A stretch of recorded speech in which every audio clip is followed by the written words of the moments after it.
دیکھو آج دنیا میں 1444 ہجری ہو چکا، 23 سے 24% دنیا میں مسلمان، آج بھی 75 سے 77% انسان نہ آپ کے قرآن کو مانتے ہیں، نہ آپ کے نبی علیہ السلام کو مانتے ہیں، نہ آپ کے اسلام کو مانتے ہیں، نہ آپ کے دین کو مانتے ہیں، نہ آپ کو مانتے ہیں، بلکہ ہمیں مٹانے کے در پہ، ہمیں نابود کرنے کے در پہ ہیں۔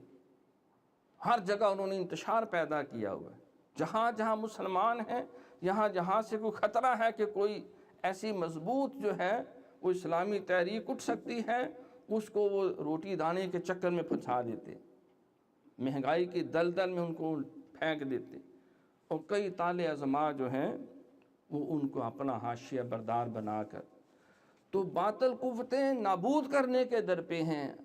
آگ ہے، اولاد ابراہیم ہے، نمرود ہے، کیا کسی کو پھر کسی کا امتحان مقصود ہے؟ تو آج یہ ذمہ داریاں اور زیادہ بڑھ چکی ہیں۔ دیکھو تقریباً 1450 سال گزر چکے، 23% کلمہ پڑھنے والے، ذمہ دار کون ہے؟ کیا اللہ تعالیٰ نے سکھوں سے پوچھنا کہ تم نے کیوں نہیں کلمہ پڑھا تھا؟ کیا ہندوؤں سے آ کے پوچھنا ہے یا یہودیوں سے؟ ہم سے پوچھا جائے گا، ہم جواب دیں۔ هو الذی ارسل رسولہ، کہ ہم مصداق بنے،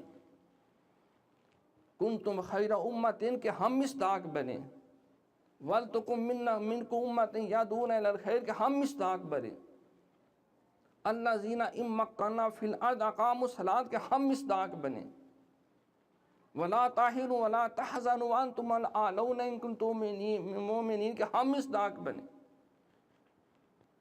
پورا قرآن بڑا پڑا ہے، اہل ایمان سے خطاب، مسلمانوں سے خطاب، بار بار خطاب، وعباد الرحمن الذین یمشون علی الارض ہونا واذا خاطبهم الجاہلون قالوا سلام۔ یہ ہماری ذمہ داری۔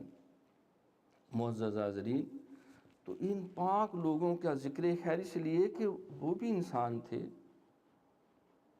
ان کی بھی آل اولاد تھی، وہ بھی کاروبار کرتے تھے،